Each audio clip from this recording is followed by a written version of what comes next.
Bonjour humain. humains. Et si vous partiez en vacances au pays des sorciers, fans de Harry Potter, réjouissez-vous, on vous emmène sur les traces du célèbre sorcier.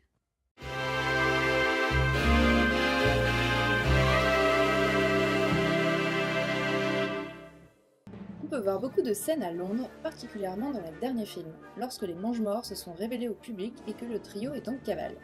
Mais ce ne sont pas les moments les plus marquants. À la gare de King's Cross, on peut voir la voie 9 3 quarts. C'est d'ailleurs entre la voie 4 et 5 que les scènes ont été tournées, parce que c'était plus joli.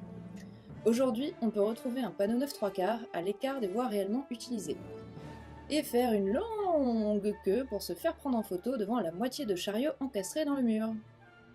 En sortant un peu de Londres, on peut visiter Harrow School, dont la salle de classe à l'ancienne a servi de décor pour les cours de sortilège, le fameux Wingardium Leviosa de première année. Wingardium Leviosa. C'est les Fiosa, pas les Fiosa.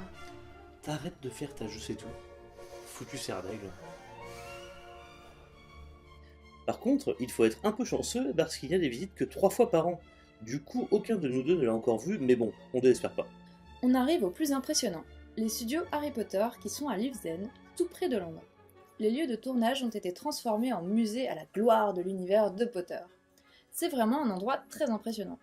Pour vous donner une idée, on passe en moyenne 3 heures sur place.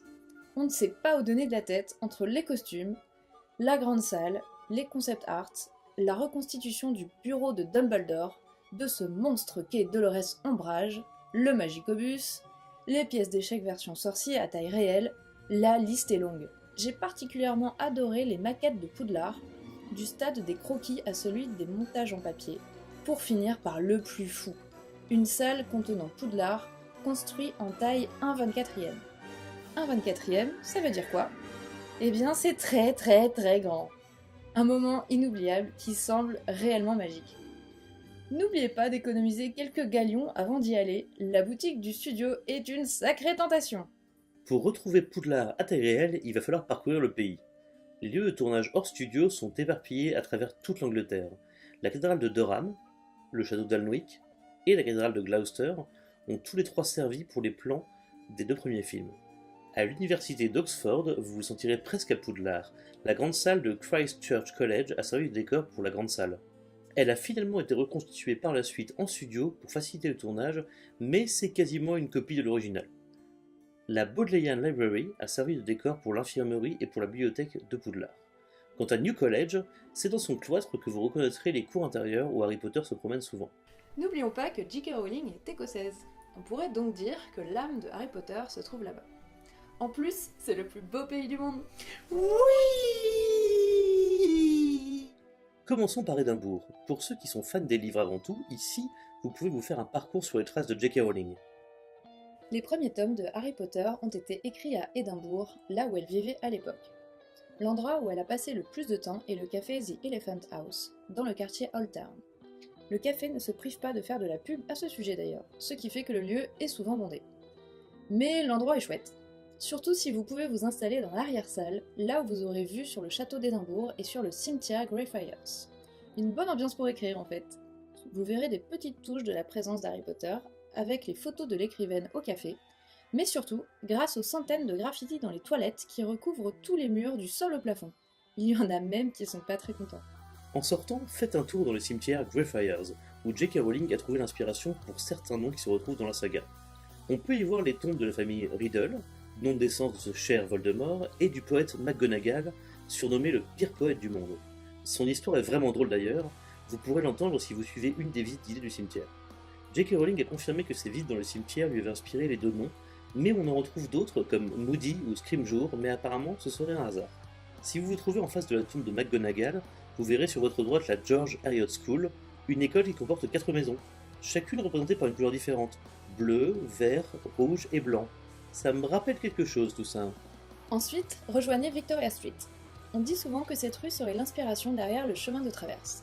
Que ce soit vrai ou non, c'est une rue très jolie, et il n'y a pas de meilleur endroit pour faire son shopping de souvenirs Harry Potter. Coup de cœur pour Museum Context, la boutique la plus fournie et avec un décor génial. Juste à côté, sur la Royal Mile, allez devant City Chambers pour littéralement poser vos mains sur celles de J.K. Rowling. Enfin, sur les empreintes de ses mains. C'est presque pareil. Étant devenue citoyenne d'honneur de la ville, elle a été invitée à y laisser ses empreintes en doré. Peut-être que les toucher transmet un peu de son génie. On y croit. Un dernier arrêt au Balmoral Hotel, côté Newtown cette fois-ci. C'est ici, dans la chambre 552 exactement, que le dernier tome de Harry Potter a été terminé. L'écrivaine a d'ailleurs joué les Vandales et a écrit un mot au dos d'un buste de Hermès présent dans la suite. J.K. Rowling a terminé d'écrire Harry Potter et les Reliques de la Mort dans cette chambre, 552, le 11 janvier 2007. On peut la réserver pour la nuit, pour la bagatelle de 1000 livres sterling. On sent le changement de standing entre le premier et le dernier livre. Vous avez vu le plus beau d'Édimbourg, c'est le moment de partir pour les Highlands, pour rejoindre les plus beaux lieux de tournage de la saga. Les cascades de Glennevis sont visibles pendant tous les matchs de Quidditch en arrière-plan et pendant l'épreuve des dragons, la première du tournoi des trois sorciers. Attention, pour les voir, vous devrez faire une rando assez costaud. Il y a quand même plus de 2 heures de marche aller pour atteindre les chutes d'eau. Attention, là on va voir un lieu vraiment iconique. Sur le viaduc de Glenfinnan, on peut voir passer le Jacobite Train, un des plus vieux trains à vapeur du monde. Et accessoirement, le Poudlard Express. Je vous laisse profiter.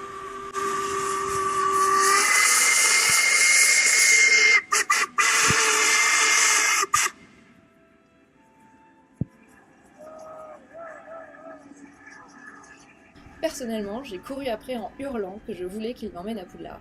Même que j'assume. Sur le Loch Eilt, la petite île de Eilean Namoine est le lieu où Dumbledore est enterré. Et donc là où Voldemort vient récupérer la baguette de Suro à la fin du 7e film. Je suis tombée dessus par hasard, et comme ce n'est pas facilement accessible, il n'y avait personne. C'était un peu émouvant. Si vous n'en avez pas encore eu assez, promenez-vous autour du Loch Shiel et du Loch Morar, qui ont tous les deux servi pour les prises de vue du lac de Poudlard. C'est beau. Et voilà, c'est tout pour notre guide de voyage spécial Harry Potter. On espère que ça vous a plu. Et vous, est-ce que vous avez déjà voyagé sur les traces d'un film, d'un livre, même d'un écrivain ? Racontez-nous tout en commentaire, ça pourrait nous inspirer pour une prochaine vidéo. Allez, Salut les nerds!